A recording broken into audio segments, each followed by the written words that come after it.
ಶ್ರೀ ಗುರುಭ್ಯೋ ನಮಃ. ಶ್ರೀ ಪರಮಗುರುಭ್ಯೋ ನಮಃ. ಶ್ರೀಮದಾನಂದತೀರ್ಥ ಭಗವತ್ಪಾದಾಚಾರ್ಯ ಗುರುಭ್ಯೋ ನಮಃ. ಹರಿ ಓಂ. ಆಪಾದಮೌಳಿಪರ್ಯಂತಂ ಗುರುಣಾಂ ಆಕೃತಿಂ ಸ್ಮರೇತ್ ತೇನ ವಿಘ್ನಾಃ ಪ್ರಣಶ್ಯಂತ್ಯಂತಿ ಚ ಮನೋರಥಾಃ. ಹರಿ ಓಂ. ಪ್ರಕೃತ್ಯಧಿಕರಣದಲ್ಲಿ ಬ್ರಹ್ಮನಿಗೆ ಬ್ರಹ್ಮನಿವನು ವಿವರ್ತೋಪಾದಾನ ಹಾಗೂ ಜಗದುಪಾದಾನ ಪರಿಣಾಮಿ ಉಪಾದಾನ ಅಂತ ಈ ರೀತಿಯಾಗಿ ಎರಡು ವಿಷಯಗಳನ್ನು ಉಪಸ್ಥಾಪನೆ ಮಾಡಿದ್ದಾರೆ. ಅದರಲ್ಲಿ ಪರಿಣಾಮಿ ಉಪಾದಾನ ವಿಷಯವನ್ನು ಕಿಂಚಿತ್ ಉಪಸ್ಥಾಪನೆ ಮಾಡಲಿಕ್ಕೆ ಪ್ರಯತ್ನ ಮಾಡ್ತೇನೆ. ಸೂತ್ರಕಾರರು ಜನ್ಮಾದ್ಯಸ್ಯತಃ ಎಂಬ ಸೂತ್ರದಲ್ಲಿ ಬ್ರಹ್ಮನಿಗೆ ಕಾರಣತ್ವವನ್ನು, ಜಗಜ್ಜನ್ಮಾದಿ ಕಾರಣತ್ವವನ್ನು ಹೇಳಿದ್ದಾರೆ. ಅಲ್ಲಿ ಪೂರ್ವಪಕ್ಷ ಕಾರಣತ್ವ ಅಂತಂದರೆ ಎರಡು ವಿಧವಾದಂತಹ ಕಾರಣತ್ವ ನಮಗೆ ಸ್ಫುರಣ ಆಗ್ತದೆ. ನಿಮಿತ್ತ ಕಾರಣತ್ವವನ್ನು ಬ್ರಹ್ಮನಿಗೆ ಹೇಳ್ತಾರೋ ಅಥವಾ ಉಪಾದಾನ ಕಾರಣತ್ವವನ್ನು ಹೇಳ್ತಾರೋ? ಹೇಗೆ ಘಟಾದಿಗಳನ್ನು ಕುರಿತು ಕುಲಾಲಾದಿಗಳು ದಂಡಾದಿಗಳು ಯಾವ ರೀತಿಯಾಗಿ ನಿಮಿತ್ತ ಕಾರಣನಾಗಿದ್ದಾರೋ ಹಾಗೆ ನಿಮಿತ್ತ ಕಾರಣನೋ, ಅಥವಾ ಘಟವನ್ನು ಕುರಿತು ಮೃತು ಮಣ್ಣು ಇದು ಯಾವ ರೀತಿಯಾಗಿ ಉಪಾದಾನ ಕಾರಣ ಆಗಿದೆಯೋ ಹಾಗೆ ಬ್ರಹ್ಮನ ಇವನು ಉಪಾದಾನ ಕಾರಣನಾಗಿದ್ದಾನೋ ಅಂತ ಈ ರೀತಿಯಾಗಿ ಸಂದೇಹ ಬಂದಾಗ ಆಗ ಅವರು ಪೂರ್ವಪಕ್ಷಿಗಳು ಸೂತ್ರವನ್ನು ಹೇಳ್ತಾ ಇದ್ದಾರೆ. ಓಂ ಪ್ರಕೃತಿಶ್ಚ ಪ್ರತಿಜ್ಞಾಧಿಷ್ಠಾಂತಾನುಪರೋಧಾತ್ ಓಂ ಅಂಥೇಳಿ. ಇಲ್ಲಿ ವಸ್ತುಗತ್ಯ ತತ್ಪೂರ್ವದಲ್ಲಿ ನಿಮಿತ್ತ ಕಾರಣತ್ವವನ್ನೇ ಹೇಳಬೇಕು ಅಂತ ಈ ರೀತಿಯಾಗಿ ಅಲ್ಲಿ ದ್ವೈತಿಗಳು ಹೇಳ್ತಾರೆ. ಯಾಕೆ ಅಂತಂದರೆ ಸ ಈಕ್ಷಾಂ ಚಕ್ರೆ ಸಹ ಪ್ರಾಣಮಸೃಜತ್ ಎನ್ನುವ ಸ್ಥಳದಲ್ಲಿ ಸ ಈಕ್ಷಾಂ ಚಕ್ರೆ ಇಚ್ಛೆಯನ್ನು ಮಾಡ್ತಾನೆ, ಇಚ್ಛೆಯನ್ನು ಮಾಡಿದ. ಅದೇ ರೀತಿಯಾಗಿ ಸ ಪ್ರಾಣಮಸೃಜತ ಪ್ರಾಣವನ್ನು ಸೃಷ್ಟಿ ಮಾಡಿದ ಅಂತ ಈ ರೀತಿಯಾಗಿ ಹೇಳುವಾಗ ಇಚ್ಛಾಪೂರ್ವಕ ಜಗತ್ಸೃಷ್ಟಿಯನ್ನು ನಾವು ಅಲ್ಲಿ ಕಾಣ್ತೇವೆ. ಹೀಗಾಗಿ ಕುಲಾಲ ಇವನು ಘಟವನ್ನು ನಿರ್ಮಾಣ ಮಾಡ್ತೇನೆ ಅಂತ ಈ ರೀತಿಯಾಗಿ ಇಚ್ಛಾಪೂರ್ವಕವಾಗಿ ಘಟವನ್ನು ನಿರ್ಮಾಣ ಮಾಡ್ತಾನೆ. ಹೀಗಾಗಿ ಯಾವ ರೀತಿಯಾಗಿ ಕುಲಾಲನು ಘಟವನ್ನು ಕುರಿತು ನಿಮಿತ್ತ ಕಾರಣನೋ ಅದೇ ರೀತಿಯಾಗಿ ಇಲ್ಲಿ ಬ್ರಹ್ಮನೂ ಕೂಡ ಜಗತ್ತನ್ನು ಸೃಷ್ಟಿ ಮಾಡ್ತಾನೆ ಅಂತಂದರೆ ಏನರ್ಥ? ಜಗತ್ತನ್ನು ಕುರಿತು ಕುಲಾಲನ ಹಾಗೆ ದಂಡಾದಿಗಳ ಹಾಗೆ ಬ್ರಹ್ಮನಿವನು ನಿಮಿತ್ತ ಕಾರಣ ಅಂತ ಈ ರೀತಿಯಾಗಿ ಪ್ರಶ್ನೆ ಪೂರ್ವಪಕ್ಷವನ್ನು ಮಾಡಿದಾಗ ಅಲ್ಲಿ ಭಾಸ್ಕರಾಚಾರ್ಯ ಇತ್ಯಾದಿಗಳು ಈ ಸೂತ್ರವನ್ನು ಉಪಸ್ಥಾಪನೆ ಮಾಡ್ತಾ ಇದ್ದಾರೆ. ಪ್ರಕೃತಿಶ್ಚ ಪ್ರತಿಜ್ಞಾಧಿಷ್ಠಾಂತಾನುಪರೋಧಾತ್ ಅಂಥೇಳಿ. ಪ್ರಕೃತಿಶ್ಚ ಅಂತಂದರೆ ಪ್ರಕೃತಿ ಅಂತಂದರೆ ಉಪಾದಾನ ಕಾರಣ, ಚಕಾರದಿಂದ ನಿಮಿತ್ತ ಕಾರಣತ್ವವನ್ನು ಕೂಡ ಹೇಳ್ತಾ ಇದ್ದಾರೆ. ಹೀಗಾಗಿ ಬ್ರಹ್ಮನಿವನು ನಿಮಿತ್ತ ಕಾರಣನೂ ಹೌದು ದಂಡಾದಿಗಳಂತೆ, ಅದೇ ರೀತಿಯಾಗಿ ಮೃದ್ಗಳಂತೆ ಮಣ್ಣಿನ ಹಾಗೆ ಘಟವನ್ನು ಕುರಿತು ಮಣ್ಣು ಯಾವ ರೀತಿಯಾಗಿ ಉಪಾದಾನ ಕಾರಣನೋ ಹಾಗೆ ಬ್ರಹ್ಮನಿವನು ಉಪಾದಾನ ಕಾರಣನೂ ಆಗಿದ್ದಾನೆ, ನಿಮಿತ್ತ ಕಾರಣನೂ ಆಗಿದ್ದಾನೆ ಅಂತ ಅನ್ನೋದನ್ನು ಹೇಳ್ತಾ ಇದ್ದಾರೆ. ಯಾಕೆ ಅಂತಂದರೆ ಯಾಕೆ ಉಪಾದಾನ ಕಾರಣತ್ವ ಬ್ರಹ್ಮನಿಗೆ ಅಂದರೆ ಪ್ರತಿಜ್ಞಾಧಿಷ್ಠಾಂತಾನುಪರೋಧಾತ್ ಪ್ರತಿಜ್ಞೆಯನ್ನು ಮಾಡ್ತಾ ಇದ್ದಾರೆ. ಯಾವಾಗಲೂ ಕೂಡ ಒಂದು ಪ್ರತಿಜ್ಞೆಯನ್ನು ಮಾಡಿ ಒಂದು ಉದಾಹರಣೆಯನ್ನು ಹೇಳಿದಾಗ ಅವೆರಡಕ್ಕೂ ಕೂಡ ಸಂವಾದ ಇರಬೇಕು. ವಿರೋಧ ಬಂತು ಅಂದರೆ ಆವಾಗ ಪ್ರತಿಜ್ಞಾ ದೃಷ್ಟಾಂತ ಭಾವನೆ ಕೂಡೋದಿಲ್ಲ. ಹೀಗಾಗಿ ಪ್ರಕೃತದಲ್ಲಿ ಏನಾಶ್ರುತಂ ಶ್ರುತಂ ಭವತಿ ಎನ್ನುವ ಶ್ರುತಿಗಳಿಂದ ಯಾವನ ಜ್ಞಾನದಿಂದ ಎಲ್ಲವೂ ಕೂಡ ಜ್ಞಾತವಾಗ್ತದೆ. ಯಾವ ಪದಾರ್ಥದ ಜ್ಞಾನದ ಪ್ರಾಪ್ತಿಯಿಂದ ಇನ್ನೊಂದು ಎಲ್ಲ ಪದಾರ್ಥದ ಜ್ಞಾನ ಪ್ರಾಪ್ತಿಯಾಗ್ತದೋ ಅಂದೇ ರೀತಿಯಾಗಿ ಶ್ರುತಿಯಲ್ಲಿ ಹೇಳ್ತಾ ಇದೆ. ಈ ಶ್ರುತಿಯಲ್ಲಿ ಈ ಪ್ರತಿಜ್ಞೆಯನ್ನು ಮಾಡ್ತಾ ಇದ್ದಾರೆ. ಇಲ್ಲಿ ಏನಪ್ಪ ಅಂತಂದರೆ ಯಾವುದನ್ನು ತಿಳಿಯೋದರಿಂದ ಎಲ್ಲವೂ ತಿಳಿದ ಹಾಗೆ ಆಗ್ತಿದೆ ಅಂತರಬೇಕಾದರೆ ಅಲ್ಲಿ ಕಾರ್ಯಕಾರಣಗಳಿಗೆ ಉಪಾದಾನ ಅಲ್ಲಿ ಕಾರಣತ್ವವನ್ನು ಏನು ಹೇಳಿದ್ದಾರಲ್ಲ ಆ ಕಾರಣತ್ವ ಇದು ಉಪಾದಾನ ಕಾರಣತ್ವವನ್ನೇ ಹೇಳಬೇಕೇ ವಿನಃ ನಿಮಿತ್ತ ಕಾರಣತ್ವವನ್ನು ಹೇಳಲಿಕ್ಕೆ ಬರೋದಿಲ್ಲ. ಯಾಕೆ ಅಂದರೆ ಕಾರ್ಯಕಾರಣಗಳಿಗೆ ಉಪಾದಾನ ಉಪಾದೇಯ ಭಾವವನ್ನು ಎಲ್ಲಿ ಹೇಳ್ತೀಯವೋ ಅಲ್ಲಿ ಕಾರ್ಯ ಇದು ಕಾರಣ ಅವ್ಯತಿರೇಕವಾಗಿರುತ್ತೆ. ಅಂದರೆ ಅಭೇದ, ಕಾರ್ಯಕಾರಣಗಳಿಗೆ ಅಭೇದ ಇದು ಕಾಣ್ತಾ ಇದೆ. ಯಾವ ರೀತಿಯಾಗಿ ಮಣ್ಣಿನಿಂದ ಘಟದ ಉತ್ಪತ್ತಿ, ಮಣ್ಣೇ ಘಟವಾಗಿ ಪರಿಣಾಮಿಸ್ತದೆ. ತಂತುಗಳೇ ಪಟವಾಗಿ ಪರಿಣಾಮಿಸ್ತದೆ ಹೇಗೋ ಹಾಗೆ ಬ್ರಹ್ಮನೇ ಜಗದ ರೂಪವಾಗಿ ಪರಿಣಮಿಸುತ್ತಾನೆ. ಹೀಗಾಗಿ ಈ ರೀತಿಯಾಗಿ ಹೇಳಬೇಕಾದರೆ ಉಪಾದಾನ ಕಾರಣತ್ವವನ್ನು ಹೇಳದೇ ಇದ್ದರೆ ಸಾಧ್ಯ ಇಲ್ಲ. ಹೀಗಾಗಿ ಒಂದು ವೇಳೆ ನಿಮಿತ್ತ ಕಾರಣತ್ವವನ್ನು ಹೇಳೋದಾದರೆ ಯಾವ ರೀತಿಯಾಗಿ ನಿಮಿತ್ತ ಕಾರಣ ಘಟವನ್ನು ಕುರಿತು ದಂಡಾದಿಗಳಾಗ್ತವೆ. ಆ ದಂಡಾದಿಗಳ ಜ್ಞಾನದಿಂದ ಘಟದ ಜ್ಞಾನ ಆಗ್ತದಂತಿಲ್ಲ, ಅವುಗಳಿಗೆ ಅಭೇದ ಕಂಡಿಲ್ಲ. ಹೀಗಾಗಿ ನಿಮಿತ್ತ ಕಾರಣತ್ವವನ್ನು ಹೇಳಲಿಕ್ಕೆ ಬರೋದಿಲ್ಲ. ಹಾಗಾದರೆ ಏನು ಹೇಳಬೇಕು? ಉಪಾದಾನ ಕಾರಣತ್ವವನ್ನೇ ಹೇಳಬೇಕು ಅಂತ ಈ ರೀತಿಯಾಗಿ ಪ್ರತಿಜ್ಞೆಯನ್ನು ಮಾಡಿ ದೃಷ್ಟಾಂತವನ್ನು ಕೂಡ ಹೇಳ್ತಾ ಇದ್ದಾರೆ. ಯಥಾ ಸೌಮ್ಯ ಏಕೇನ ಮೃತ್ಪಿಂಡೇನ ಸರ್ವಂ ಮೃಣ್ಮಯಂ ವಿಜ್ಞಾತಂ ಭವತಿ. ಮೃತ್ಪಿಂಡವನ್ನು ನಾವು ತಿಳಿಯೋದರಿಂದ ಮೃತ್ ಪದಾರ್ಥದಿಂದ ವಿಕೃತವಾದ ಪದಾರ್ಥಗಳ ಜ್ಞಾನ ಹೇಗೆ ಆಗ್ತದೋ ಹಾಗೆ ಇಲ್ಲಿಯೂ ಕೂಡ ಬ್ರಹ್ಮ ಯಾವುದನ್ನು ತಿಳಿಯೋದರಿಂದ ಎಲ್ಲವೂ ತಿಳಿದ ಹಾಗೆ ಆಗ್ತಿದೆ ಅಂತ ಹೇಳಬೇಕಾದರೆ ಉಪಾದಾನ ಕಾರಣತ್ವವನ್ನೇ ಹೇಳಬೇಕು ಅಂತ ಈ ರೀತಿಯಾಗಿ ಪೂರ್ವಪಕ್ಷವನ್ನು ಅವರು ಮಾಡ್ತಾ ಇದ್ದಾರೆ. ಪ್ರತಿಜ್ಞಾ ದೃಷ್ಟಾಂತ ಅನುಪರೋಧಾತ್ ಅಂತ. ಪ್ರತಿಜ್ಞೆಗೆ ಅನುಗುಣವಾಗಿರಬೇಕು ದೃಷ್ಟಾಂತ ಅಂತ. ಪ್ರತಿಜ್ಞಾ ಅಂದರೆ ಅರ್ಥವೇನು? ಇದು ಪ್ರತಿಜ್ಞೆ ಅಲ್ಲ, ಲೌಕಿಕದ ಅರ್ಥದಲ್ಲಿ ಪ್ರತಿಜ್ಞಾ ಅಲ್ಲ ಇದೀಗ. ಇಲ್ಲಿ ಏನಾಶ್ರುತಂ ಶ್ರುತಂ ಭವತಿ. ಆ ಪರಮಾತ್ಮನನ್ನು ತಿಳ್ಕೊಂಡ್ರೆ ಜಗತ್ತಿನ ಜ್ಞಾನ ಆಗ್ತದೆ, ಇದು ಪ್ರತಿಜ್ಞೆ. ಪರಮಾತ್ಮನನ್ನು ತಿಳ್ಕೊಂಡ್ರೆ ಜಗತ್ತನ್ನು ತಿಳಿಲಿಕ್ಕಾಗ್ತದೆ. ತಿಳಿದಂತೆ ಆಗ್ತದೆ ಅಂತ ಹೇಳೋದಿಲ್ಲ, ತಿಳಿದಂತೆ ಆಗ್ತದೆ ಅಂತ ಹೇಳೋದು ಸಿದ್ಧಾಂತಿಗಳು. ಅವರು ತಿಳಿತೇವೆ ಅಂತ. ಹಾಗೆ ಉದಾಹರಣೆ ಕೊಡ್ತಾರೆ, ಮಣ್ಣು ಗಡಿಗೆ ಆಗ್ತದೆ. ಮಣ್ಣು ಅಂತ ಎನ್ನುವುದನ್ನು ನಾವು ಪರಿಚಯ ಮಾಡ್ಕೊಂಡ್ಬಿಟ್ರೆ ಅದೇ ಮಣ್ಣೇ ಘಟ. ಆ ಘಟವನ್ನು ಇನ್ನೇನು ತಿಳ್ಕೊಳ್ಳೋದು?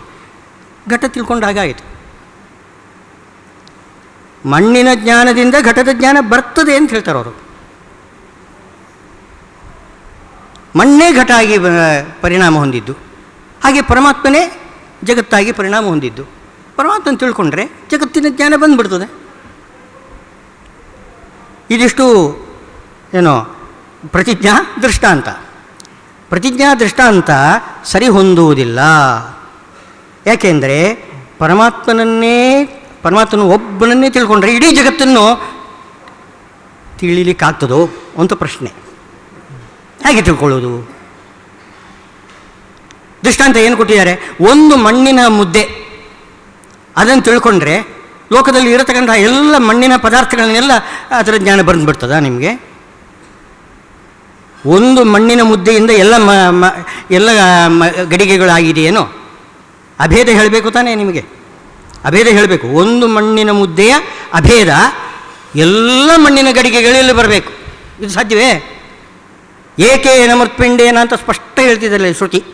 ಒಂದು ಮಣ್ಣಿನ ಮುದ್ದೆಯನ್ನು ತಿಳ್ಕೊಂಡ್ರೆ ಎಲ್ಲ ಗಡಿಗೆಯನ್ನು ತಿಳಿಯಬಹುದು ಅಂತ ಹೇಳ್ತಾರೆ. ನಾವು ಹೇಳ್ತೇವೆ ತಿಳಿದಂತೆ ಆಗ್ತದೆ ಅಂತ. ಇಷ್ಟೇ, ತಿಳಿದಂತೆ ಆಗ್ತದೆ, ಇನ್ನೇನು ತಿಳ್ಕೊಳ್ಬೇಕಾಗಿಲ್ಲ. ಹೊಸ್ತೇನು ತಿಳ್ಕೊಳ್ಬೇಡ, ಅದು ಮಣ್ಣೆ ಇದು ಮಣ್ಣೆ. ಇಲ್ಲಿ ಅಭೇದದ ಪ್ರಶ್ನೆ ಬರುವುದಿಲ್ಲ, ಸಾದೃಶ್ಯ ಪ್ರಶ್ನೆ. ಮಣ್ಣು ಮುದ್ದೆ ಯಾವ ರೀತಿ ಮಣ್ಣೋ ಹಾಗೆ ಗಡಿಗೆನೂ ಕೂಡ ಮಣ್ಣೆ. ಸಾದೃಶ್ಯ. ಒಂದನ್ನು ತಿಳ್ಕೊಂಡ್ರೆ ಎಲ್ಲವನ್ನು ಕೂಡ ತಿಳ್ಕೊಂಡಾಗಾಯಿತು. ಆದ್ದರಿಂದ ಅಭೇದ ಇಲ್ಲವೇ ಇಲ್ಲ. ಇವರು ಅಭೇದವನ್ನು ಇಟ್ಟುಕೊಂಡು ಉಪಾದಾನ ಅಂತಂತಾರೆ. ಪರಮಾತ್ಮನನ್ನು ತಿಳ್ಕೊಂಡ್ರೆ ಜಗತ್ತನ್ನೆಲ್ಲ ತಿಳಿಯಬಹುದು. ಯಾಕೆ ಅಂತಂದರೆ ಪರಮಾತ್ಮ ಬೇರೆ ಅಲ್ಲ, ಪ್ರಪಂಚ ಬೇರೆ ಅಲ್ಲ ಅಂತ ಹೇಳ್ತಿದ್ದಾರೆ. ಅದು ಹಾಗೆ ಹೇಳಲಿಕ್ಕೆ ಬರುವುದಿಲ್ಲ. ಪರಮಾತ್ಮ ಬೇರೆಯೇ, ಪ್ರಪಂಚ ಬೇರೆಯೇ. ಪರಮಾತ್ಮನನ್ನು ತಿಳ್ಕೊಂಡ್ರೆ ಪ್ರಪಂಚವನ್ನು ತಿಳಿದ ಹಾಗೆ ಇನ್ನೇನು ತಿಳಿಯಬೇಕು? ಏನು ಪರಮಾತ್ಮನೇನು ತಿಳ್ಕೊಂಡ ಮೇಲೆ ಇನ್ನು ಪ್ರಪಂಚ ತಿಳ್ಕೊಂಡು ಏನಾಗಬೇಕು? ಅದರ ಫಲ ಎಲ್ಲ ಸಿಕ್ತು ಅಂತ. ನೀವು ಪ್ರಪಂಚವನ್ನು ತಿಳ್ಕೊಂಡ್ರೆ ನಿಮಗೇನು ಫಲ ಇದೆಯೋ ಆ ಎಲ್ಲ ಫಲ ಪರಮಾತ್ಮನ ತಿಳ್ಕೊಂಡ್ರೆ ಬಂದೇ ಬರ್ತದೆ. ಅಂದರೆ ತಿಳ್ಕೊಂಡ ಹಾಗೆ ಅಂತ ಹೀಗೇ ಅರ್ಥ ಹೇಳಬೇಕು ಹೊರತು ಪರಮಾತ್ಮನೇ ಪ್ರಪಂಚವಾಗಿ ಪರಿಣಾಮ ಹೊಂದಿದ್ದಾನೆ. ಮಣ್ಣು ಹೇಗೆ ಗಡಿಗೆಯಾಗಿ ಪರಿಣಾಮ ಹೊಂದಿದೆಯೋ ಹಾಗೆ ಇದು ಪ್ರಪಂಚ ಎಂಬುದು ಪರಮಾತ್ಮನ ಪರಿಣಾಮ ಅಲ್ಲ. ಪರಿಣಾಮ ಅಂದರೆ ಹೀಗೆ ಒಂದು ಈಗ ಮಣ್ಣು ಘಟವಾಗಿ ಪರಿಣಾಮ ಹೊಂದುವುದು. ಆ ರೀತಿ ಪರಮಾತ್ಮನೇ ಜಗತ್ತು ಜಗತ್ತಾಗಿ ಪರಿಣಾಮ ಹೊಂದಿದ್ದಾನೆ ಅಂತ ಅದ್ವೈತಗಳು ಹೇಳ್ತಿದ್ದಾರೆ. ಅದು ಸರಿಯಲ್ಲ. ಪರಮಾತ್ಮ ಜಗತ್ತನ್ನು ಮಾಡಿದ್ದಾನೆ, ಮಣ್ಣಿನ ರೂಪದಲ್ಲೆಲ್ಲ ಅವನು ಕುಂಬಾರನ ರೂಪದಲ್ಲಿದ್ದಾನೆ. ಕುಂಬಾರ ಏನು ಮಾಡ್ತಾನೆ? ಮಣ್ಣಿನಿಂದ ಘಟವನ್ನು ಉತ್ಪತ್ತಿ ಮಾಡ್ತಾನೆ. ಹಾಗೆ ಪರಮಾತ್ಮ ಪ್ರಕೃತಿಯಿಂದ ಈ ಪ್ರಪಂಚವನ್ನು ಸೃಷ್ಟಿ ಮಾಡಿದ್ದಾನೆ. ಅವನು ಕುಂಬಾರ, ನಮಗೆ ಅವನು ಮಣ್ಣಲ್ಲ. ಅದ್ವೈತಿಗಳ ಪ್ರಕಾರ ಅವನು ಮಣ್ಣು, ಅವನೇ ಪ್ರಪಂಚವಾಗಿ ಪರಿಣಾಮ ಹೊಂದುವುದು. ಹಾಗೆ ಹೇಳಲಿಕ್ಕೆ ಬರುವುದಿಲ್ಲ. ಹಾಗೆ ಹೇಳಿದರೆ ದೃಷ್ಟಾಂತ ಸರಿ ಹೊಂದುವುದಿಲ್ಲ ಅಂತ ನಾವು ಹೇಳ್ತಿದ್ದೇವೆ. ಏಕೇನ ಮೃತ್ಪಿಂಡೇನ ಸರ್ವಂ ಮೃಣ್ಮಯ ಅಂತ ಹೇಗಾಗ್ತದೆ? ಒಂದು ಮಣ್ಣು ಮುದ್ದೆಯಿಂದ ಎಲ್ಲ ಗಡಿಗೆ ತಯಾರಾಗ್ತದೇನೋ? ಅದಾಗುವುದಿಲ್ಲ. ದೃಷ್ಟಾಂತ ಅನುಪರೋಧ ಇಲ್ಲ, ಉಪರೋಧ ಆಯಿತು. ಉಪರೋಧ ಅಂದರೆ ವಿರೋಧ. ಪ್ರತಿಜ್ಞೆಗೂ ದೃಷ್ಟಾಂತಕ್ಕೂ ವಿರೋಧ ಬಂದ್ಬಿಡ್ತು. ಅನುಪರೋಧ ಬರುವುದಿಲ್ಲ. ಅವರು ಅನುಪರೋಧ ಹೇಳಿಕೊಂಡು ಏನು ಅನುಪರೋಧ ವಿರೋಧ ಬರುವುದಿಲ್ಲ, ಅಭೇದವನ್ನೇ ಹೇಳುತ್ತದೆ ದೃಷ್ಟಾಂತ. ಆದ್ದರಿಂದ ನಿಮ್ಮ ಪ್ರತಿಜ್ಞೆಯೂ ಕೂಡ ಅಭೇದವನ್ನೇ ಹೇಳೋದು. ಏನು? ಪರಮಾತ್ಮನೇ ಪ್ರಪಂಚ, ಪರಮಾತ್ಮನಿಂದ ಬೇರೆ ಪ್ರಪಂಚ ಇಲ್ಲ ಅಂತ ಹೀಗೆ ಹೇಳ್ತಿದ್ದಾರೆ. ಅದೇ ಆ ಹೇತು ಅಸಿದ್ಧ. ಅನುಪರೋಧಾತ್ ಅಂತನ್ನೋದು ಹೇತುವೇ ಅಸಿದ್ಧ. ಇನ್ನೊಂದು ಶ್ರುತಿಯನ್ನು ಅದೇ ಅವರು ಹೇಳೋದು ಪ್ರಕೃತಿಶ್ಚ ಅಂತೇಳಿ. ಪ್ರಕೃತಿಯಿಂದಂದರೆ ಮಣ್ಣಿನ ಹಾಗೆ. ಪ್ರಕೃತಿಯಿಂದ ಪ್ರಪಂಚ ಸೃಷ್ಟಿ ಆಗ್ತದೆ ಅಂತ ಎಲ್ಲರೂ ಕೂಡ ಅಂಗೀಕಾರ ಮಾಡ್ತಾರೆ. ಅಷ್ಟೇ ವ್ಯತ್ಯಾಸ. ಏನು ಅಂತಂದರೆ ಪ್ರಕೃತಿ ಸತ್ಯಭೂತವಾದ್ದು ಅಂತ ನಾವು ಹೇಳ್ತಿದ್ದೇವೆ, ಅವರು ಅವಿದ್ಯಾ ಅಂತ ಹೇಳ್ಕೊಂಡು ಅವರು ಮಿಥ್ಯಾಭೂತವಾದ್ದು ಅಂತ ಹೇಳಿದ್ದಾರೆ. ಅಂತೂ ಪರಿಣಾಮ ಏನು? ಅದು ಪ್ರಕೃತಿಯ ಪರಿಣಾಮ ಜಗತ್ತು. ಛ ಅಂತೇಳಿ ಹೇಳಿದ್ದು ಯಾತಕ್ಕೆ ಅಂತಂದರೆ ಪರಮಾತ್ಮ ಪ್ರಕೃತಿಯ ಹಾಗೆ ಉಪಾದಾನನೂ ಆಗಿದ್ದಾನೆ, ಅವನೇ ಸೃಷ್ಟಿಕರ್ತನೂ ಆಗಿದ್ದಾನಂತೆ. ಮಣ್ಣು ಅವನೇ, ಕುಂಬಾರನೂ ಅವನೇ.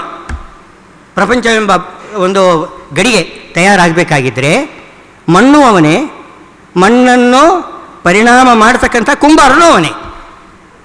ಚಕಾರದಿಂದ ಅದನ್ನು ತಗೊಳ್ತಾರೆ. ಅಭಿನ್ನ ನಿಮಿತ್ತೋಪಾದಾನತ್ವ ಅವನು ಹೇಳ್ತಾರೆ ಅವರು. ಕೇವಲ ಉಪಾದಾನತ್ವ ಹೇಳೋದಿಲ್ಲ, ಕೇವಲ ನಿಮಿತ್ತವನ್ನು ಹೇಳೋದಿಲ್ಲ, ಅಭಿನ್ನ ನಿಮಿತ್ತ ಉಪಾದಾನತ್ವ. ನಿಮಿತ್ತನೂ ಆಗಿದ್ದಾನೆ, ಉಪಾದಾನನೂ ಆಗಿದ್ದಾನೆ ಇಂತ ಹೀಗೆ ಚಕಾರದಿಂದ ಅಭಿನ್ನ ನಿಮಿತ್ತೋಪಾದಾನತ್ವ ಅಂತ ಅವರು ಹೇಳ್ತಿದ್ದಾರೆ. ನಾವು ಹೇಳೋದು ಬೇರೆಯೇ. ಆ ಸೂತ್ರಕ್ಕೆ ಅರ್ಥವನ್ನೇ ಬೇರೆ ಹೇಳ್ತೇವೆ ನಾವು. ಪ್ರಕೃತಿ ಅಂತಂದರೆ ಸ್ತ್ರೀವಾಚಕ ಶಬ್ದಗಳು, ಸ್ತ್ರೀಲಿಂಗದ ಶಬ್ದಗಳು. ಅದು ಕೂಡ ಪರಮಾತ್ಮ ವಾಚಕನೇ ಅಂತ. ಎಲ್ಲ ಸರ್ವಶಬ್ದಗಳಿಗೂ ಕೂಡ ಆಗಿದೆ. ಹಾಗೆ ಸ್ತ್ರೀವಾಚಕವಾದ ಶಬ್ದಗಳು ಪರಮಾತ್ಮನ ವಾಚಕವೇ ಅಂತ ಹಾಗೆ ಹೇಳಲಿಕ್ಕೆ ಹೊರಟಿದ್ದೇವೆ ನಾವು. ನಮ್ಮ ಅರ್ಥನೇ ಬೇರೆ. ಅವರು ಈ ಅರ್ಥ ಹೇಳಿದ್ದಾರೆ, ಅದು ಸರಿ ಹೊಂದುವುದಿಲ್ಲ. ನಿಮಿತ್ತನೂ ಆಗಿದ್ದಾನೆ, ಉಪಾದಾನನೂ ಆಗಿದ್ದಾನೆ ಅಂತ ಚಕಾರದಿಂದ ಹೇಳೋದು ಅಂತ ಹೇಳ್ತಿದ್ದಾರೆ. ಅದು ಸರಿಯಲ್ಲ. ಉಪಾದಾನವೇ ಅಲ್ಲ, ನಿಮಿತ್ತ ಅಂತ ಒಪ್ಪಿಕೊಳ್ತಾನೆ. ಅದು ನಾವು ಕೂಡ ಒಪ್ತೀವಿ, ಅದು ಒಪ್ಪಿಕೊಳ್ತೇವೆ. ಉಪಾದಾನನೂ ಆಗಿದ್ದಾನೆ, ಪ್ರಕೃತಿಶ್ಚ ಉಪಾದಾನನೂ ಆಗಿದ್ದಾನೆ ಅಂತ ಅನ್ನೋದು ಅದು ಮಾತ್ರ ಸರಿಯಿಲ್ಲ.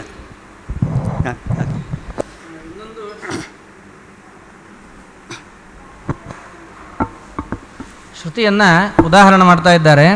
ಯಥೋವಾ ಇಮಾನಿ ಭೂತಾನಿ ಜಾಯಂತೆ ಎನ್ನುವ ಸ್ಥಳದಲ್ಲಿ ಯತಃ ಅನ್ನೋ ಕಡೆಗೆ ಪಂಚಮಿ ಪ್ರಯೋಗವನ್ನು ಕಾಣ್ತೇವೆ.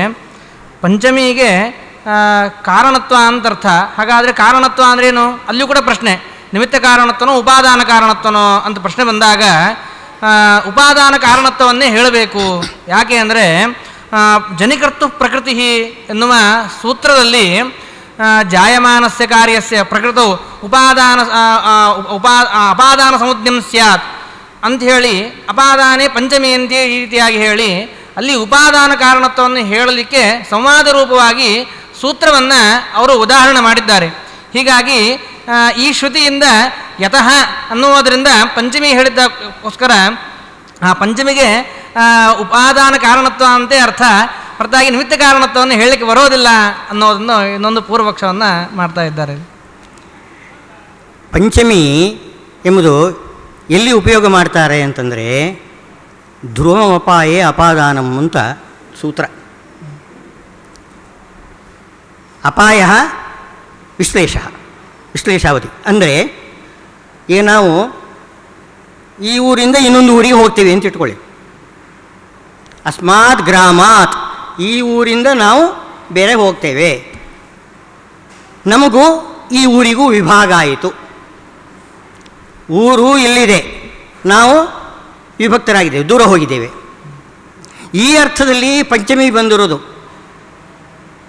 ಈಗ ಉದಾಹರಣೆಗೆ ಹಿಮವತೋ ಗಂಗಾ ಪ್ರಭವತಿ, ಹಿಮಾಲಯದಿಂದ ಗಂಗೆ ಹುಟ್ಟಿ ಬರ್ತಾಳೆ. ಹಾಗೆ ಹಿಮಾಲಯ ಗಂಗೆಗೆ ಉಪಾದಾನ ಕಾರಣನ? ಅಲ್ಲಿಂದ ಹೊರಟು ಬಂದಿದ್ದಾಳೆ ಅಷ್ಟೇ. ಇದು ಧ್ರುವಂ. ಧ್ರುವಂ ಅಂತಂದರೆ ಅದು ಅಲ್ಲೇನೇ ಇದೆ. ಅಪಾಯ ಅಲ್ಲಿಂದ ಹೊರಟು ಬರತಕ್ಕಂಥ ಒಂದು ವಸ್ತು, ಅಲ್ಲಿಂದ ಹೊರಟು ಬಂತು ಅಂತನ್ನೋದು, ಅಲ್ಲಿಂದ ಇಂದ ಅಂತ ನಾವು ಕನ್ನಡದಲ್ಲಿ ಹೇಳ್ತೇವಲ್ಲ, ಅದು ಸಂಸ್ಕೃತದಲ್ಲಿ ಪಂಚಮಿ ವಿಭಕ್ತಿ. ಗೃಹಾತ್ ಅಂತಿದ್ದ ಹಾಗೆ. ಹಿಮವತಃ ಹಿಮಾಲಯದಿಂದ, ಹಿಮಾಲಯಾತ್ ಅದು ಧ್ರುವೋಪಾಯ ಅಪಾದಾನ ಅಂತ ಹೇಳಿಕೊಂಡು ಆ ಸೂತ್ರದಿಂದ ಬಂದಿದೆ ಹೊರತು ನಿಮ್ಮದು ಪ್ರಕೃತಿ ಅಂತ ಆ ಅರ್ಥದಲ್ಲಿ ಇಲ್ಲ. ಆ ಸೂತ್ರಗಳೆಲ್ಲ ಯಾವುದು ಬೇಡ ಅಂತ ಮಹಾಭಾಷ್ಯಕಾರನೇ ಎಲ್ಲ ಖಂಡನೆ ಮಾಡಿದ್ದಾನೆ. ಒಂದೇ ಒಂದು ಸಾಕು ನಿಮಗೆ, ಧ್ರುವೋಪಾಯ ಅಪಾದಾನ ಅಂತ ಒಂದಿದ್ದರೆ ಸಾಕು, ಎಲ್ಲ ವ್ಯವಹಾರ ಅದರಲ್ಲೇ ಕೂಡಿ ಹೋಗ್ತದೆ. ಉಳಿದದ್ದೆಲ್ಲ ಎಲ್ಲ ಸುಮ್ಮನೆ ಇದು ಬೇಕಾಗಲಿಲ್ಲ ಅಂತ ಮಹಾಭಾಷ್ಯಕಾರನೇ, ವ್ಯಾಕರಣ ಮಹಾಭಾಷ್ಯ. ಅವನು ಪಾಣಿನಿ ಸೂತ್ರ ಬರೆದರೂ ಕೂಡ ಭಾಷ್ಯಕಾರ ಅದೆಲ್ಲ ಬೇಡ ಅಂತಂತಾನೆ, ಆ ಸೂತ್ರಗಳು ಬೇಡ ಅಂತಂತಾನೆ. ಧ್ರುವೋಪಾಯ ಅಪಾದಾನ ಒಂದೇ ಸಾಕು. ಈಗ ಉಪಾದಾನ ಇರುವಾಗ ಹೇಗೆ ಅಂತ ಪ್ರಶ್ನೆ ಬರ್ತದೆ. ಒಂದೇ ಆಗಿರ್ತದೆ. ಈಗ ಮಣ್ಣಿನಿಂದ ಘಟ ಉತ್ಪತ್ತಿ ಆಗಿದೆ, ಮಣ್ಣು ಇಲ್ಲಿದೆ, ಘಟ ಈ ಕಡೆ ಬಂದುಬಿಡ್ತೇನೋ, ಮಣ್ಣಿನಿಂದ ಘಟ ಉಂಟಾಗ್ತದೆ ಅಂತ ಹೇಳ್ತೇವೆ ನಾವು, ಪಂಚಮಿ ಹೇಳ್ತೇವೆ ನಾವು. ಮಣ್ಣಿನಿಂದ ಘಟ ಬರ್ತದೇನು ಅಂತಂದರೆ ಪಿಂಡವನ್ನು ಹೇಳ್ತಾರೆ, ಏಕಪಿಂಡ. ಪಿಂಡದಿಂದ ಏನು ಘಟ ಬರುವಾಗ ಆ ಘಟಕ್ಕೆ ಯಾವುದು ಉಪಾದಾನ ವಸ್ತು ಇದೆಯಲ್ಲ, ಅಂದರೆ ಮಣ್ಣಿನ ಮುದ್ದೆಯಿಂದ ಒಂದಿಷ್ಟು ಭಾಗ ತಗೊಂಡ್ಬಿಟ್ಟು ಅದರಿಂದ ಘಟ ಮಾಡೋದು. ಇಡೀ ಮಣ್ಣು ಮುದ್ದೆನೇನು ಮಾಡೋದಿಲ್ಲ. ಒಂದು ಸರ್ವಮೃಣ್ಮಯ ಅಂತ ಉಂಟಲ್ಲ, ಅನೇಕ ಮೃಣ್ಮಯಗಳು ಉತ್ಪತ್ತಿ ಆಗಬೇಕಾಗಿದ್ದರೆ ಯಾವುದೇ ಮೃಣ್ಮಯ ಉತ್ಪತ್ತಿ ಆಗುವಾಗ ಇಡೀ ಮೃತ್ಪಿಂಡವನ್ನು ತಗೊಂಡು ಮಾಡೋದಿಲ್ಲ, ಏನೋ ಘಟವನ್ನು ಉತ್ಪತ್ತಿ ಮಾಡೋದಿಲ್ಲ. ಹಾಗಿದ್ದರೆ ಯಾವ ಭಾಗದಿಂದ ಘಟ ಉತ್ಪತ್ತಿ ಆಯಿತು, ಪರಿಣಾಮ ಹೊಂದಿ ಘಟ ಉತ್ಪತ್ತಿ ಆಯಿತು, ಆ ಭಾಗ ಇದೆಯಲ್ಲ, ಆ ಭಾಗ ಎಂಬುದು ಮೃತ್ಪಿಂಡದಿಂದ ವಿಭಕ್ತ ಆಯಿತು, ಈ ಕಡೆ ಬಂತು. ಇದು ಉಪಾದಾನ ಇರುವಾಗಲೂ ಕೂಡ ಉಪಾದಾನ ಸಂಸಕ್ತವಾಗಿರತಕ್ಕಂಥ ಭಾಗಕ್ಕೆ ವಿಶ್ಲೇಷ ಅಂತ. ಹೀಗೆ ವಿಶ್ಲೇಷ ಅಂತಂದರೆ ಏನೋ ಮಣ್ಣು ಅಲ್ಲೇ ಇರ್ತದೆ, ಗಡಿಗೆ ಈ ಕಡೆ ಬರ್ತದೆ ಅಂತ ಹೇಳಿ ಬರೋದಿಲ್ಲಲ್ಲ. ಮಣ್ಣಿನ ಒಂದು ಭಾಗ ಗಡಿಗೆಯಾಗಿ ಈ ಕಡೆ ಬರ್ತದೆ. ಆ ಮಣ್ಣು ಮುದ್ದೆ ಇರ್ತದೆ, ಅಲ್ಲೇನೇ ಇರ್ತದೆ, ಒಂದು ಭಾಗ ಈ ಕಡೆ ಬಂದಿದೆ. ಆದ್ದರಿಂದ ಇದು ಪಂಚಮಿ ಕೂಡ್ತದೆ. ಉಪಾದಾನತೆ ಇರುವಾಗಲೂ ಕೂಡ ಪಂಚಮಿ ಕೂಡ್ತದೆ. ಹಾಗಿರುವಾಗ ನೀವು ಬೇರೆ ಯಾಕೆ ಸೂತ್ರಗಳು ಧ್ರುವೋಪಾಯ ಅಪಾದಾನ ಈ ಸೂತ್ರದಿಂದಲೇ ಎಲ್ಲ ಕೆಲಸ ನಡೆಯುವಾಗ ಬೇರೆ ಸೂತ್ರಗಳು ಯಾತಕ್ಕೆ ಅಂತ ಕೇಳ್ತಿದ್ದಾನೆ ಮಹಾಭಾಷ್ಯಕಾರ. ಆದ್ದರಿಂದ ನೀವು ಬೇರೆ ಸೂತ್ರಗಳನ್ನ ಇಟ್ಟುಕೊಂಡು ಏನೋ ನೀವು ಉಪಾದಾನ ಅರ್ಥದಲ್ಲೇ ಪಂಚಮಿ ಅಂತ, ಪಂಚಮಿ ಉಪಾದಾನ ಅರ್ಥದಲ್ಲಿ ಅಂತ ಅವನು ವಾದ, ಅದ್ವೈತಿಗಳು ಹೇಳ್ತಕ್ಕಂಥದ್ದು. ಉಪಾದಾನವಾದ ಅಂತಲೇ ಇಟ್ಕೊಳ್ಳಪ್ಪ ನೀನು. ಪಂಚಮಿ ಉಪಾದಾನ ಅರ್ಥದಲ್ಲಿಯೂ ಬರ್ಬೋದು, ಅಥವಾ ಒಂದು ವಸ್ತುವನ್ನು ಬಿಟ್ಟು ಇನ್ನೊಂದು ವಸ್ತು ಜೊತೆಗೆ ಎರಡು ವಸ್ತು ಇರುವಾಗ ಜೊತೆಯಾಗಿದ್ದಿದ್ದು ಒಂದು ವಸ್ತುವಿನ ಇನ್ನೊಂದು ವಸ್ತು ಈ ಕಡೆ ಬಂದರೆ ಆವಾಗಲೂ ಪಂಚಮಿ ಉಪಯೋಗಿಸ್ತೇವೆ. ಅಲ್ಲಿರ್ತಕ್ಕಂಥ ಒಂದು ಭಾಗದಿಂದ ಒಂದು ಪದಾರ್ಥ ಸೃಷ್ಟಿಯಾಗಿ ಈ ಕಡೆ ಬಂದರೂ ಕೂಡ ಅದಕ್ಕೆ ಧ್ರುವೋಪಾಯ ಅಪಾದಾನಂತಹ ಸೂತ್ರವನ್ನು ಉಪಯೋಗ ಮಾಡ್ತೇವೆ ನಾವು. ಅಲ್ಲಿ ಪಂಚಮಿ ಉಪಯೋಗ ಮಾಡ್ತೇವೆ. ಪಂಚಮಿಗೆ ಎರಡು ರೀತಿ ಅರ್ಥ. ಉಪಾದಾನ ಸ್ಥಳದಲ್ಲಿ ಒಂದು ರೀತಿ ಅರ್ಥ, ಉಪಾದಾನತ್ವ ಇಲ್ಲದೇ ಇರೋ ಸ್ಥಳದಲ್ಲಿ ಇಲ್ಲ, ನಾನು ಮನೆಯಿಂದ ಹೊರಗೆ ಹೋಗ್ತೇನೆ, ಮನೆ ಇಲ್ಲೇ ಇರ್ತದೆ, ನಾನು ಹೊರಗೆ ಹೋಗ್ತೇನೆ. ಅದು ಮನೆ ಭಾಗ ನಾನು ಹಿಡ್ಕೊಂಡು ಹೋಗೋದಿಲ್ಲ, ನಾನು ಮನೆ ಬಿಟ್ಟೇ ಹೋಗ್ಬಿಡ್ತೇನೆ. ಆದ್ದರಿಂದ ಆ ಧ್ರುವೋಪಾಯ ಅಪಾದಾನ ಸೂತ್ರದ ಪ್ರಕಾರನೇ ಪಂಚಮಿ ಬಂದಿರತಕ್ಕಂಥದ್ದು. ಅದರಿಂದ ನಿಮಗೆ ಅಲ್ಲಿ ಅಭೇದ ಪ್ರಸಕ್ತಿ ಇಲ್ಲ. ಪರಮಾತ್ಮನೇ ಜಗತ್ತಾಗಿ ಪರಿಣಾಮ ಹೊಂದಿಲ್ಲ, ಪರಮಾತ್ಮ ಉಪಾದಾನ ಅಲ್ಲ. ಮತ್ತೇನು ನಿಮಿತ್ತವಾದಾಗ ನಿಮಿತ್ತದಿಂದ ಒಂದು ಕಾರ್ಯ ಉತ್ಪತ್ತಿ ಆಗ್ತದೆ. ಈಗ ದಂಡದಿಂದ ಘಟ ಉತ್ಪತ್ತಿ ಆಯಿತು, ದಂಡದಿಂದ ವಿಶ್ಲೇಷ ಹೊಂದುವುದಲ್ಲ ಅದು, ದಂಡದಿಂದ ಘಟ ಉತ್ಪತ್ತಿ ಆಗುತ್ತೆ. ಅಲ್ಲಿ ಪಂಚಮಿ ಉಪಯೋಗಿಸ್ತೇವೆ ನಾವು, ದಂಡಾತ್ ಘಟ ಅಂತ ಹೇಳ್ತೇವೆ ನಾವು. ಹಾಗೆ ಕೇವಲ ನಿಮಿತ್ತ, ಪರಮಾತ್ಮನಿಂದ ಪ್ರಪಂಚ ಉತ್ಪತ್ತಿ ಆಯಿತು, ಪರಮಾತ್ಮನಿಂದ ಪ್ರಪಂಚ ಉತ್ಪತ್ತಿ ಆಯಿತು ಅಂತನ್ನುವಾಗ ಆ ಇಂದ ಪಂಚಮಿ ಇದೆಯಲ್ಲ, ಅದಕ್ಕರ್ಥ ಏನು?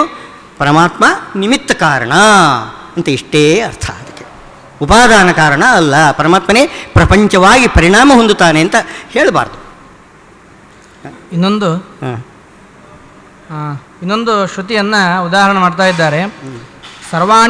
ಸರ್ವಾಣಿ ಹವಾ ಇಮಾನಿ ಭೂತಾನಿ ಆಕಾಶಾದೇವ ಸಮುತ್ಪದ್ಯಂತೆ ಆಕಾಶಂ ಪ್ರತಿ ಅಸ್ತಯ್ಯಂತಿ ಅಂತ ಈ ರೀತಿಯಾಗಿ ಶ್ರುತಿಯನ್ನು ಹೇಳಿ ಅಲ್ಲಿ ಎಲ್ಲ ಪದಾರ್ಥಗಳು ಕೂಡ ಆಕಾಶದಿಂದ ಉತ್ಪತ್ತಿಯನ್ನು ಹೊಂದವೆ. ಅದೇ ರೀತಿಯಾಗಿ ಆ ಎಲ್ಲ ಪದಾರ್ಥಗಳ ಲಯ ಆಕಾಶದಲ್ಲೇ, ಅಂದರೆ ಆ ಬ್ರಹ್ಮನಲ್ಲೇ, ಆಕಾಶ ಶಬ್ದಕ್ಕೆ ಬ್ರಹ್ಮ ಅಂತ ಅರ್ಥ.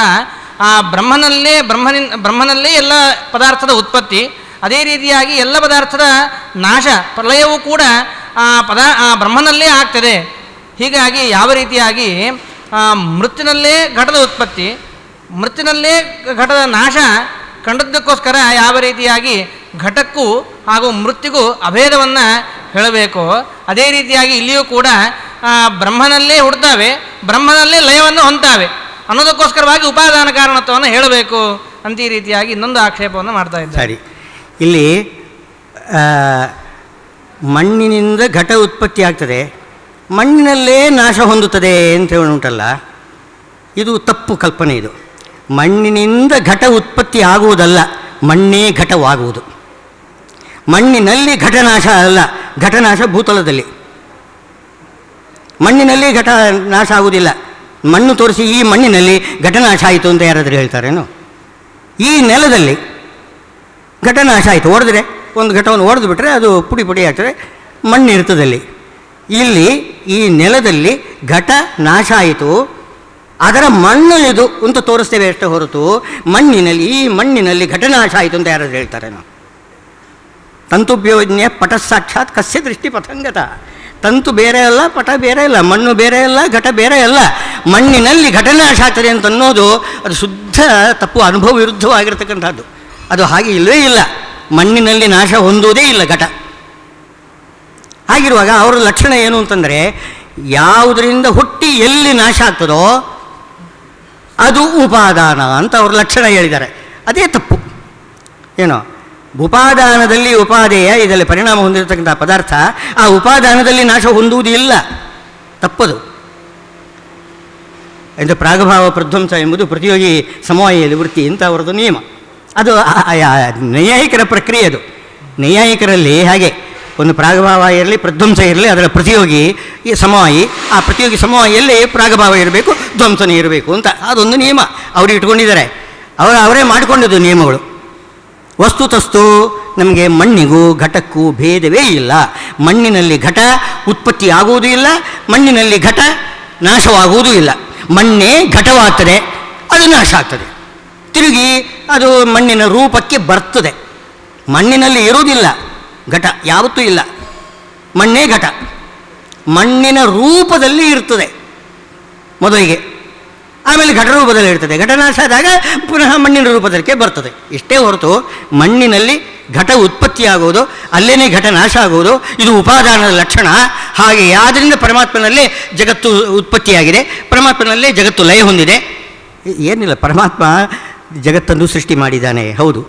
ಆಮೇಲೆ ಕೊನೆಗೆ ಅತ್ತ ಚರಾಚರ ಗ್ರಹಣ ಅಂತ ಅತ್ತ ಉಂಡು ಬಿಡ್ತಾನೆ, ನುಂಗು ಬಿಡ್ತಾನೆ.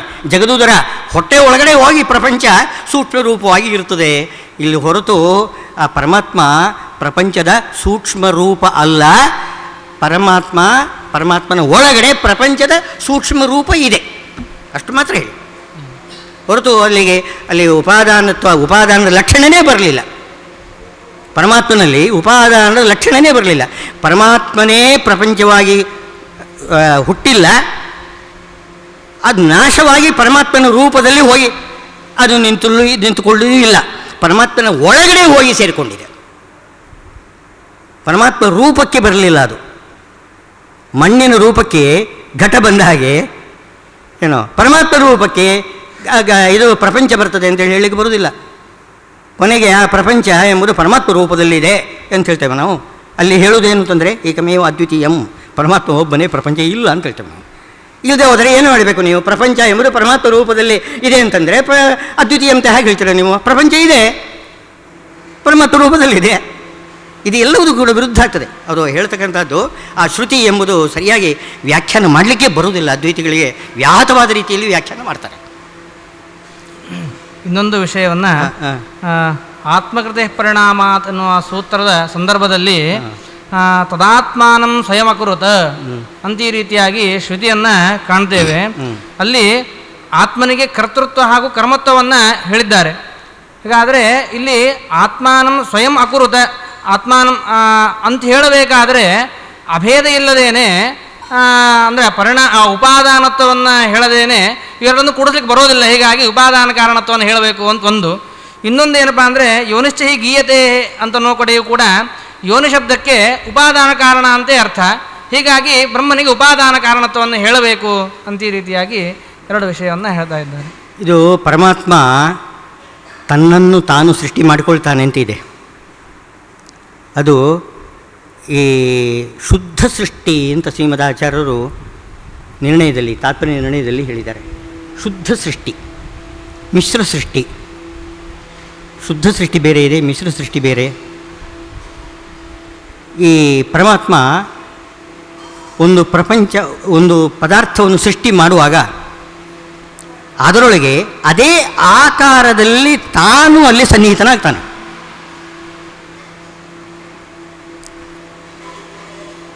ಈಗ ಮಣ್ಣು ಮುದ್ದೆ ಒಳಗೆ ನೀರಿದೆ ಅಂತ ಇಟ್ಕೊಳ್ಳಿ. ಮಣ್ಣು ಮುದ್ದೆ ಒಳಗೆ ನೀರಿರ್ತದೆ.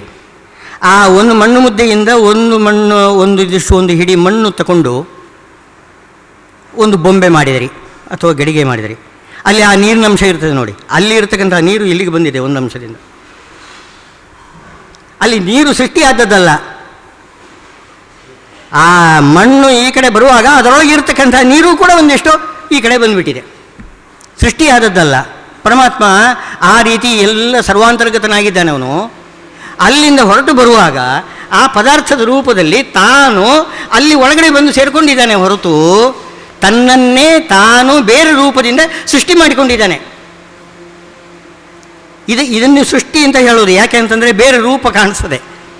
ಮೊದಲನೇ ರೂಪ ಪರಮಾತ್ಮ ರೂಪ, ಈಗ ಘಟರೂಪ. ಒಂದು ಗಡಿಗೆ ಸೃಷ್ಟಿ ಮಾಡಿದ ಅಂತ ಇಟ್ಕೊಳ್ಳಿ. ಆ ಘಟದ ಆಕಾರದಲ್ಲಿ ಯಾವುದೇ ಪದಾರ್ಥ ಇರಲಿ, ಅದರಲ್ಲಿ ಅಣು ರೇಣು ತೃಣ ಕಾಷ್ಟ ಪರಿಪೂರ್ಣ ಗೋವಿಂದ ಪ್ರತಿಯೊಂದು ಪದಾರ್ಥದ ಒಳಗೆ ಅದೇ ಆಕಾರದಲ್ಲಿ ಭಗವಂತ ಇರ್ತಾನೆ. ಈಗ ಇದ್ದಲಿನೊಳಗೆ ಬೆಂಕಿ ಹೇಗಿರ್ತದೆ ನೋಡಿ. ಇದ್ದಿಲು ಕೆಂಡ ಉರಿಯತಕ್ಕಂಥ ನೀರಿ ಉರಿಯತಕ್ಕಂಥ ಕೆಂಡ, ಅದರೊಳಗೆ ಬೆಂಕಿ ಯಾವ ರೀತಿ ಇರ್ತದೋ ಹಾಗೆ ಪ್ರತಿಯೊಂದು ಪದಾರ್ಥದಲ್ಲಿ ಒಳಗಡೆ ಭಗವಂತ ಅದೇ ಆಕಾರದಲ್ಲಿ ಇರ್ತಾನೆ. ಆ ಆಕಾರದಲ್ಲಿ ಭಗವಂತ ಏನು ಮಾಡ್ತಾನೆ ಅಂತಾನೆ, ಮೂಲ ರೂಪದಿಂದ ತಾನು ಈ ಕಡೆ ಬಂದು ಆ ಪದಾರ್ಥದ ಒಳಗಡೆ ಸೇರಿಕೊಳ್ತಾನೆ. ಇದೇ ಆತ್ಮ ತಚ್ಚತ್ಯಚ್ಚ ಭವತೆ ನಿರುಕ್ತಂಚ ನಿಲಯನಂಚ ವಿಜ್ಞಾನಂಚ ಎಲ್ಲ ಪದಾರ್ಥ ಸತ್ಯತ್ಯಚ್ಚ ಅಭವತ್. ತಾನೇ ಆಗಿದ್ದಾನೆ ಅಂದರೆ ತನ್ನ ರೂಪ ಅದೇ ರೀತಿಯಲ್ಲಿ ತಾನು ಸೃಷ್ಟಿ ಮಾಡಿಕೊಂಡು ತಾನಾಗಿದ್ದಾನೆ ಎಂತರ್ಥ. ಆ ಪದಾರ್ಥವನ್ನು ಸೃಷ್ಟಿ ಮಾಡುವಾಗ ಆ ಪದಾರ್ಥಕ್ಕೆ ಸ್ವಂತ ಶಕ್ತಿ ಇಲ್ಲ, ಯಾವುದೇ ಶಕ್ತಿ ಇಲ್ಲ. ಅಂದರೆ ಶಕ್ತಿ ಇದೆ, ಅದನ್ನು ವ್ಯಕ್ತ ಮಾಡಬೇಕಾಗಿದ್ದರೆ ಭಗವಂತ ಅದೇ ಪದಾರ್ಥದ ರೂಪದಲ್ಲಿ ಒಳಗಡೆ ಪ್ರವೇಶ ಮಾಡಬೇಕು. ಇದೇ ಶುದ್ಧ ಸೃಷ್ಟಿ. ಆದ್ದರಿಂದ ಪ್ರಪಂಚವಾಗಿ ಅವನು ಪರಿಣಾಮ ಹೊಂದಲಿಲ್ಲ. ಪ್ರಪಂಚಾಂತರ್ಗತವಾದ ಪ್ರಪಂಚ ಸದೃಶವಾಗಿರತಕ್ಕಂಥ ತನ್ನದೇ ಆದ ಒಂದು ರೂಪ ಏನಿದೆ ಒಳಗಡೆ, ಅದನ್ನು ತಾನಾಗಿ ಮಾಡಿಕೊಳ್ತಾನೆ. ಆತ್ಮಕೃತೆ ಪರಿಣಾಮಾತ್ ಅಂತ ಹೇಳೋದು ಇದೆ. ಅದು ತಾನೇ ರೂಪವಾಗಿ ಒಳಗಡೆ ಪ್ರವೇಶ ಮಾಡ್ತಾನೆ. ಆ ಮಣ್ಣಿನಿಂದ ಘಟ ಉತ್ಪತ್ತಿ ಆಗುವಾಗ ಅದೇ ಆಕಾರದಲ್ಲಿ, ಮೊದಲು ಮಣ್ಣಿನ ಆಕಾರದಲ್ಲಿ ಇರತಕ್ಕಂಥದ್ದು ಮೂಲ ರೂಪ. ಆ ಮೂಲ ರೂಪದಿಂದ ಘಟದ ಆಕಾರದಲ್ಲಿ ತನ್ನದೇ ಒಂದು ರೂಪ ತಾನು ಸೃಷ್ಟಿ ಮಾಡಿ ಅಂದರೆ ವ್ಯಕ್ತ ಮಾಡೋದಂತ ಇಷ್ಟೇ ಅರ್ಥ. ಸೃಷ್ಟಿ ಮಾಡೋದಂದರೆ ಹೊಸದಾಗಿ ಇಲ್ಲದಿದ್ದದನ್ನು ಉತ್ಪತ್ತಿ ಮಾಡೋದಲ್ಲ, ಅದು ವ್ಯಕ್ತ ಮಾಡೋದು. ಆ ರೀತಿ ವ್ಯಕ್ತ ಮಾಡ್ತಾನೆ. ಈ ರೀತಿ ದೀಪಾಂತರ ಉತ್ಪತ್ತಿ, ಅದು ವ್ಯಕ್ತವಾದ ಹಾಗೆ ಅಷ್ಟೇ. ಅಲ್ಲಿರ್ತಕ್ಕಂಥ ದೀಪನೇ ಇಲ್ಲಿ ಪುನಃ ಬಂದಿರ್ತದೆ. ಆದರೆ ಅದು ವ್ಯಕ್ತವಾಗಿರ್ತಕ್ಕಂಥ ಅಲ್ಲಿ ಇರ್ತಕ್ಕಂಥ ದೀಪ ಅದು ಒಂದು ಅಂಶದಿಂದ ಇಲ್ಲಿ ಬಂದು ವ್ಯಕ್ತವಾಯಿತು. ಹೊಸ್ತು ಒಂದು ದೀಪವನ್ನು ನಾವು ಉತ್ಪತ್ತಿ ಮಾಡಲಿಕ್ಕಾಗಲ್ಲ ಹಾಗೆ. ಅಥವಾ ಆ ದೀಪಗಳಿಗೆ ಪರಸ್ಪರವಾಗಿ ಯಾವ ವ್ಯತ್ಯಾಸವೂ ಇಲ್ಲ. ಆ ಅರ್ಥದಲ್ಲಿ ದೀಪಾಂತರ ಅಂತ ದೃಷ್ಟಾಂತ ಕೊಟ್ಟಿದ್ದಾರೆ. ಅಲ್ಲಿ ಪರಮಾತ್ಮ ಒಳಗಡೆ ಇರತಕ್ಕಂಥ ರೂಪಕ್ಕೂ ಮೂಲ ರೂಪಕ್ಕೂ ಯಾವ ವ್ಯತ್ಯಾಸವೂ ಕೂಡ ಇಲ್ಲ. ಅದು ದೀಪ, ಇದು ದೀಪ. ಅದರಿಂದ ಇದು ಹುಟ್ಟಿತು ಅಂತ ಹೇಳಬಾರ್ದು, ಅದರಿಂದ ಇದು ವ್ಯಕ್ತವಾಯಿತು ಅಂತ. ಇದೇ ಆತ್ಮಕೃತಿ. ಅದನ್ನೇ ಪರಿಣಾಮ ಅಂತ ತಗೊಳ್ಬೋದು. ಇಂಥ ಪರಿಣಾಮ ಅಂಗೀಕಾರ ಮಾಡಿದ್ದೇವೆ ನಾವು. ಯಾಕೆ ಸ್ಪಷ್ಟ ಶಾಸ್ತ್ರದಲ್ಲಿ ಇದೆ, ಪರಮಾತ್ಮ ಆ ರೀತಿ ತನ್ನನ್ನು ತಾನು ಸೃಷ್ಟಿ ಮಾಡ್ಕೊಳ್ತಾನೆ ಅಂತ. ಆದ್ದರಿಂದ ಜಗತ್ತು ಪರಮಾತ್ಮನ ಪರಿಣಾಮ ಅಂತ ಹೇಳಬಾರದು. ಜಗತ್ತು ಪರಮಾತ್ಮನಿಂದ ಸೃಷ್ಟವಾಗಿರ್ತಕ್ಕಂಥದ್ದು. ಅವನು ನಿಮಿತ್ತ ಕಾರಣ. ಅದನ್ನು ಕರ್ತೃ ಅಂತಂದರೆ ಈಗ ಹೇಳಿದ್ರಲ್ಲ, ಇದು ಐಚ್ಛತ ಅಂತ, ಈಚ್ಛಾಂಚಕ್ರೆ ಅಂತ. ಈಚ್ಛಾಂಚಕ್ರೆ ಎಂದರೆ ಅರ್ಥವೇನು? ತಾನು ಆಲೋಚನೆ ಮಾಡಿ ಒಂದು ಪದಾರ್ಥವನ್ನು ಸೃಷ್ಟಿ ಮಾಡತಕ್ಕಂಥದ್ದು. ಆ ರೀತಿ ಮಾಡಿದವನಿಗೆ ಕರ್ತೃ ಅಂತ ಹೆಸರು. ಆಲೋಚನೆ ಇಲ್ಲದೆ ತಾನಾಗಿ ಇನ್ನೊಂದು ರೂಪವನ್ನು ಹೊಂದತಕ್ಕಂಥದ್ದು ಇದೆಯಲ್ಲ, ಅದು ಉಪಾದಾನ. ಮಣ್ಣಿಗೆ ಆಲೋಚನೆ ಮಾಡ್ತಕ್ಕಂಥ ಶಕ್ತಿ ಇಲ್ಲ, ಅದು ಘಟವಾಗಿ ಪರಿಣಾಮ ಹೊಂದುತ್ತದೆ. ಅದಕ್ಕೆ ಆಲೋಚನೆ ಮಾಡ್ತಕ್ಕಂಥದ್ದಿಲ್ಲ, ಅದು ಕರ್ತೃ ಅಲ್ಲ, ಅದು ಉಪಾದಾನ. ಅದ್ವೈತಗಳು ಹೇಳೋದು ಒಬ್ಬನೇ ಬ್ರಹ್ಮ, ಅವನು ಮಾಯಾವಿಯಾಗಿ ಕರ್ತನಾಗುತ್ತಾನೆ, ಶುದ್ಧ ರೂಪದಿಂದ ಉಪಾದಾನನಾಗುತ್ತಾನೆ ಅಂತ. ಅಲ್ಲಿ ಉಪಾದಾನ ಅಂದರೆ ಏನು ಅಂತ ನಿಜವಾಗಿ ಅವನಿಗೂ ಗೊತ್ತಿಲ್ಲ. ಸುಮಧ್ವದಲ್ಲಿ ಒಂದು ಮಾತು ಬರ್ತದೆ ನೋಡಿ, ಇದು ಅಂಘೋ ತಾಪಸನ್ನೋ ಶೂನ್ಯಂ ಕಾರಣಂ ಕುಂಭಕರ್ತೃವತೆ ಯತ್ಸಮೃತ್ಯು ತಥಂ ವಿಶ್ವಂ ತತ್ಕಾರಣಮಿತೀರ್ಯತೆ ಅಂತ. ಅವನು ಹೇಳ್ತಾನೆ ಕಾರಣ ಅಂದರೆ ಹೇಗೆ ಅಂತಂದರೆ, ಈ ಕುಂಭಕರ್ತೃವತ್ತಲ್ಲ, ಕುಂಭಕಾರಣ ಹಾಗೆ ಕಾರಣ ಅಲ್ಲ. ಅವನನ್ನು ನೋಡಿ ಅಜ್ಞಾನದಿಂದ ಜೀವರುಗಳು ಪ್ರಪಂಚವಾಗಿ ಕಲ್ಪನೆ ಮಾಡ್ಕೋತಾರೆ. ಈಗ ನೋಡಿ, ಹಗ್ಗ ಇದೆ, ಹಗ್ಗವನ್ನು ನೋಡಿದಾಗ ಹಾವು ಅಂತ ನಾವು ತಿಳ್ಕೊಂಡು ಮೆಟ್ಟಿ ಬೀಳ್ತೇವೆ. ಅದು ಅಜ್ಞಾನದಿಂದ ನಾವೇ ಕಲ್ಪನೆ ಮಾಡಿಕೊಂಡಿದ್ದು. ಹಾಗೆ ಪರಮಾತ್ಮನನ್ನು ಜೀವರು ನೋಡಿ ಪ್ರಪಂಚ ಅಂತ ಕಲ್ಪನೆ ಮಾಡ್ಕೋತಾರೆ.